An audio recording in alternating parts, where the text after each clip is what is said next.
주님, 우리의 찬양을 주의 병에 담으소서. 찬송가 400장으로 하나님께 찬양 드리겠습니다.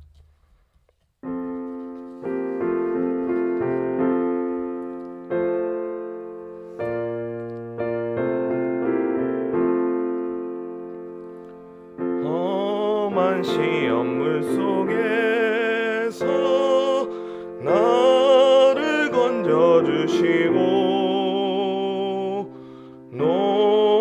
풍랑 지나도록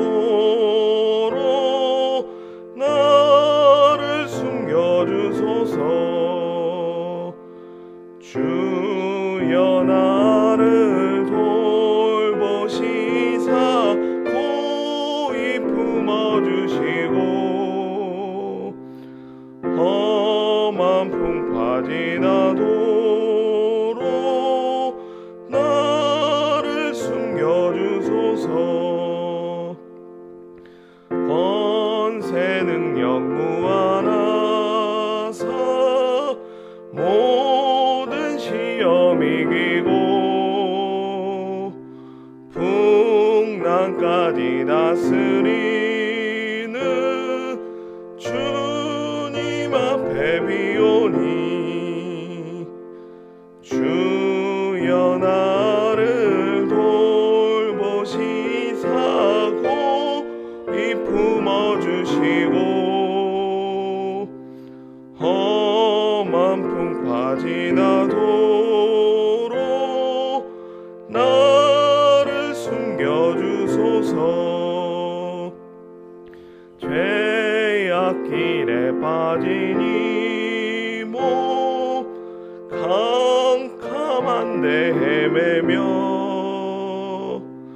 부르짖는 나의 해와 들으소서. 내 주여 주여 나를 돌보시사 고이 품어주시고 험한 풍파 지나도록 나를 숨겨주소서. 아멘. 주님, 우리의 기도를 주의 병에 담으소서. 기도문으로 함께 기도드리겠습니다.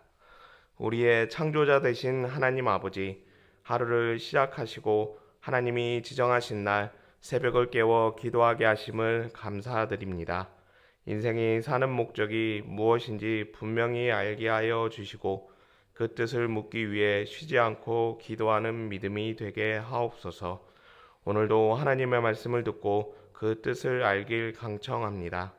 말씀을 읽는 것을 즐거워하게 하시고 깨닫는 은혜를 주셔서 성경이 손에서 떠나지 않게 하옵소서.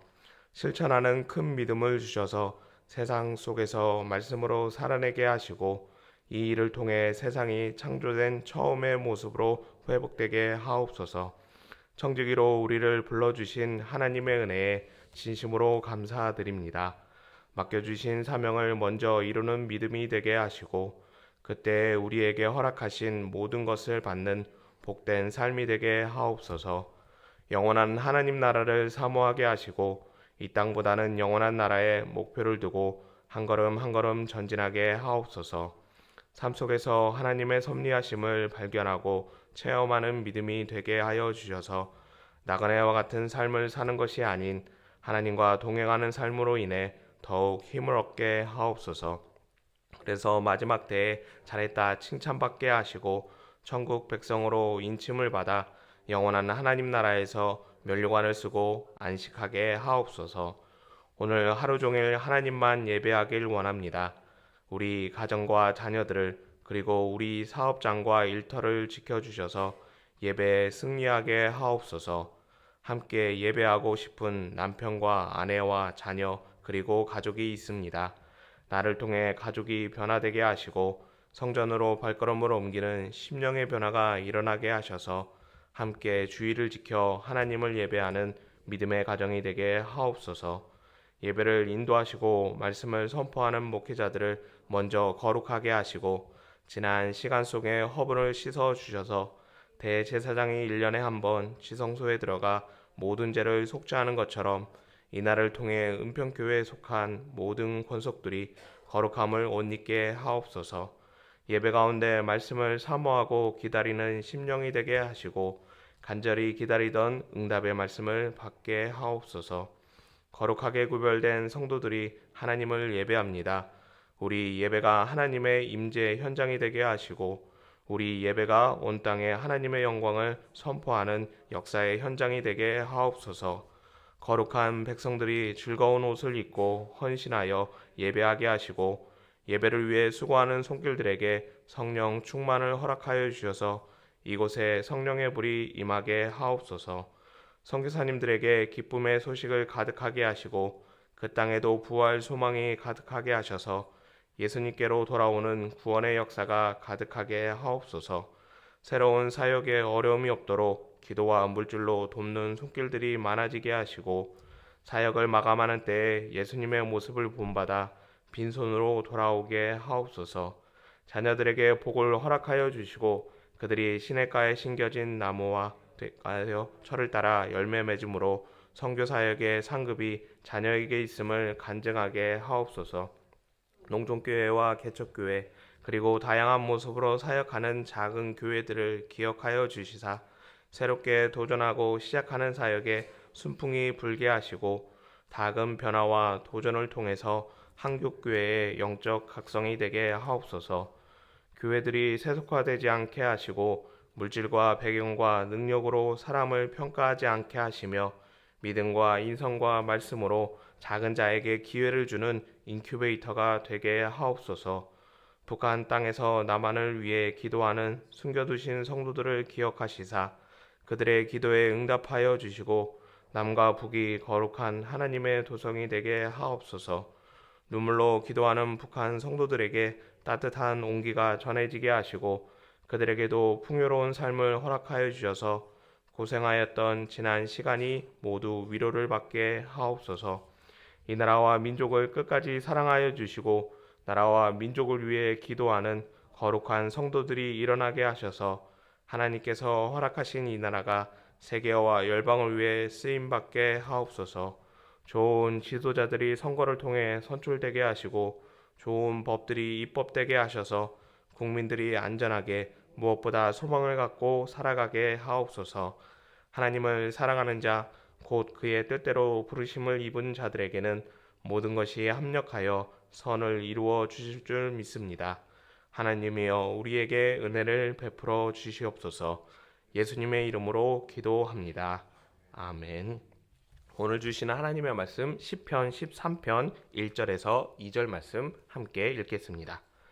여호와여 어느 때까지이니까 나를 영원히 잊으시나이까 주의 얼굴을 나에게서 어느 때까지 숨기시겠나이까 나의 영혼이 번민하고 종일토록 마음에 근심하기를 어느 때까지 하오며 내 원수가 나를 치며 자랑하기를 어느 때까지 하리이까.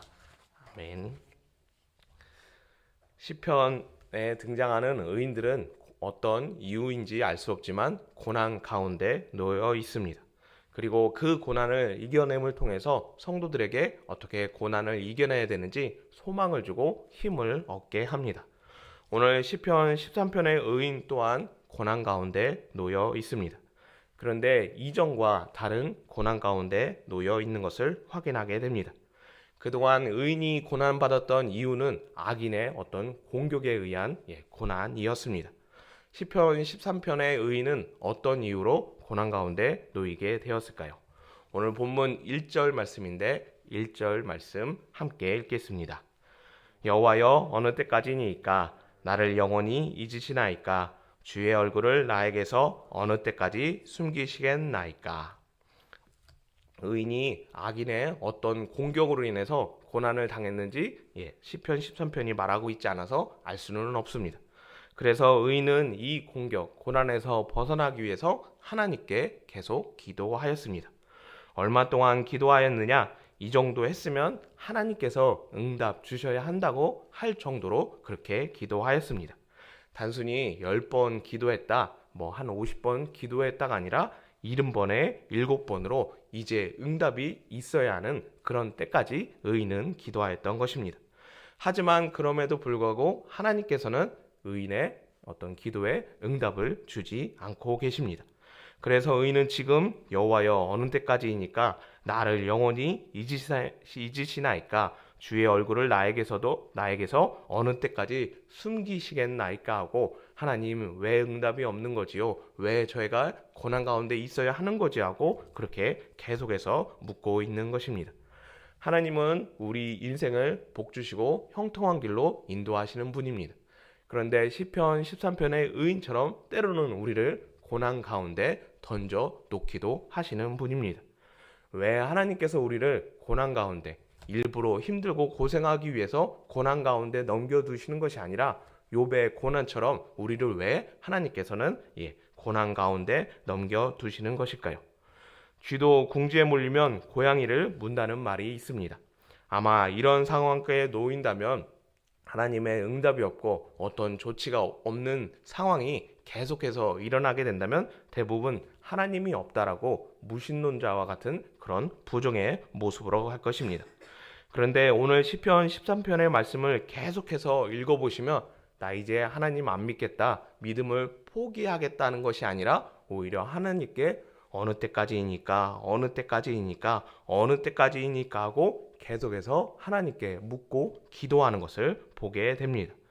왜 포기할 수도 있고 왜 답답할 수도 있는데 포기하지 않고 계속해서 하나님께 기도하는 것일까요? 의인이 생각할 때 이것이 하나님의 무응답으로 끝났다가 아니라 왜 하나님이 응답하지 않는 것일까 하는 의문이 되어서 더욱더 하나님께 기도하고 더욱더 하나님께 매달리게 되었다는 것입니다. 은평교회에서 닉 부이치즈는 너무도 유명한 사람입니다. 물론 이분은 세계적으로도 유명한 분이시지만 은평교회에서 특히 유명한 분이십니다. 신체적으로 남다른 약점을 가지고 있기 때문에 이 닉 부이치치를 보면서 평범한 삶을 살 수 있을까 하는 그런 의문을 갖게 됩니다. 그런데 잘 알고 계신 것처럼 평범한 사람들보다 더 잘 살고 있습니다. 어떻게 해서 이렇게 될 수 있었을까요? 닉 부이치도 처음에는 자신을 원망하고 여러 차례 마감을 하려는 그런 시도를 했다고 합니다. 그런데 그때마다 죽지 않고 살게 되고 왜 안 죽게 되는 걸까? 왜 하나님께서 나를 이렇게 하시는 걸까 하는 의문을 두었다고 합니다. 그러니 오히려 죽는 것이 아니라 오히려 하나님의 뜻은 무엇이며 하나님이 왜 이렇게 하셨는지 묻게 됨으로 인해 하나님을 더욱더 찾고 하나님을 더욱더 열망하게 되어서 지금과 같은 그런 모습을 가질 수 있었다는 것입니다. 욥의 친구들은 욥기 3장부터 37장까지 계속해서 토론하고 논쟁을 하게 됩니다. 네가 고난당하는 것은 이것 때문이다. 너에게 이런 부족함이 있어서 고난을 당했다. 원인이 이거다, 아니다, 다른 곳에 있다 하면서 그런 재앙의 원인을 계속해서 찾으려고 합니다. 물론 말씀을 끝까지 보시면 답을 찾지는 못했지만 결국 이 문제가 해결되는 것을 욥기서 마지막을 통해서 확인하게 됩니다. 시편 14편의 의인이 고난의 굴레를 계속해서 돌고 있지만 죽거나 망하지 않는 것은 바로 이 때문입니다. 하나님의 무응답이 오히려 하나님을 더 갈망하게 하고 최종적으로는 하나님의 뜻이 무엇인지 더 깊고 넓은 이해의 확장을 갖게 하여서 결국에는 하나님으로부터 응답을 받는 그런 기회를 얻을 수 있다는 것입니다. 하나님께서 무응답하시는 것, 기도에 응답하지 않으시고 어느 때까지인가 하고 기도하게 하시는 것은 찾을 수 있도록 찾아야 되기 때문에 그런 기회를 하나님께서 허락하셨다는 것입니다. 취직을 하려고 100번의 이력서를 넣지만 서류 전형을 통과하지 못하게 됩니다. 그러면 대부분의 사람들이 안 되는구나 하고서 취업 포기자가 되어서 그냥 이렇게 생활을 합니다. 하지만 100번의 이력서를 넣을 때마다 왜 떨어졌을까? 무엇이 문제일까? 하고 한 가지 의문을 갖게 된다면 어떻게 될까요? 원인이 무엇인지 알아서 한 가지 해결을 해서 결국 100번이 넘긴 후에는 합격이라는 영광을 얻게 됩니다. 욥도 그러하고 시편 13편의 의인도 그러하지만 포기하게 된다면 왜 그럴까라는 물음을 달지 않게 된다면 아무것도 되지 않는 결과를 얻지 못하는 상황에 놓이게 된다는 것입니다. 성경 정말로 어렵습니다. 그래서 많은 분들이 창세기 지나면 대부분 포기하려는 마음을 먼저 갖게 됩니다. 그런데 포기하지 않고 왜 어려울까라는 마음을 가지고 출애굽기를 살펴보신다면, 그리고 레위기, 민수기, 신명기, 선지서로에서 계속해서 성경을 살펴보신다면 어떤 마음이 더 강하게 작용할까요? 포기하고 싶은 마음보다는 이 성경이 왜 어려울까? 어떻게 하면 내가 이해할 수 있을까 하는 마음이 더 크게 작용하여서 결국 창세기부터 요한계시록까지 완동하는 그런 은혜를 누릴 수 있을 것입니다. 대전에는 많은 연구단지가 있습니다. 겉모습으로 볼 때 연구원들의 모습이 보기 좋습니다. 별로 하는 것도 없고 책상에서 똑같은 실험만 계속해서 반복해서 하니 저거보다 더 좋은 직업이 없다라고 그렇게 생각합니다. 그리고 회사나 어떤 경영자 입장에서 본다면 연구 개발은 낭비이다라고 그렇게 많이들 말을 합니다. 그래서 경제적으로 여유가 있고 좀 투자할 수 있을 때 연구 개발을 해야 한다고 그렇게 많이들 말을 합니다. 하지만 정말로 그런 때 연구 개발이 필요 없다고 해서 안 하고 여유가 있을 때 하면 어떻게 될까요? 그 기업은 발전하지 못하고 그 나라는 발전하지 못하게 됩니다. 안 되지만, 포기해야 되지만, 답을 찾을 수 없지만 계속해서 연구해야 되면, 연구를 하게 되면 결국 찾고자 하는 것을 찾게 되고 발견하고자 하는 것을 발견하게 되기 때문에 시간이 필요한 것이기 때문에 포기하지 않고 계속해서 도전하고 연구하고 기도하고 하나님을 찾아야 되는 것입니다. 하나님께서 시편 13편의 의인에게 무응답하셨던 것은 바로 이 때문입니다. 시간을 통해서 찾아낼 수 있는 일이기 때문에, 시간을 통해서 이 문제가 해결되는 것이기 때문에 믿음 잃지 않고 더욱더 하나님을 앙망하여 찾을 수 있도록 하나님께서는 무응답하셨던 것입니다. 물론 인생이기에 이런 하나님의 무응답은 답답하고 정말로 포기하고 싶은 그런 마음을 들게 됩니다. 그런 때에 이렇게 물음을 다루셨으면 합니다. 왜 하나님께서 응답하시지 않는 것일까? 하나님의 뜻은 어디에 있는 것일까? 하고 그렇게 물음을 한번 달아보셨으면 합니다. 그러면 포기하고 낭망하는 것이 아니라 오히려 소망을 갖게 되고 다시금 기도할 수 있는 그런 힘을 얻게 될 것입니다. 계속해서 기도하는, 하나님을 찾고 부르짖는 성도님 되셨으면 합니다.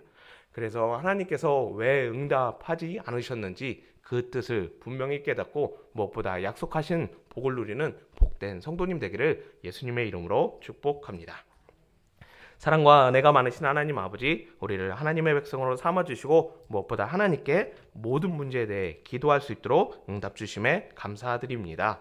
끝까지 기도하는 믿음, 왜 응답하시지 않을까 하고 기도하는 믿음이 되게 하셔서 우리에게 허락하신 다양한 상황에 답을 얻는 귀한 믿음 되도록 은혜 내려 주시옵소서. 오늘 하루 종일 하나님을 예배하고자 합니다. 기쁘게 우리의 예배를 흠양하여 주시옵소서. 예수님의 이름으로 기도드리옵나이다. 아멘. 주님이 가르쳐 주신 기도입니다.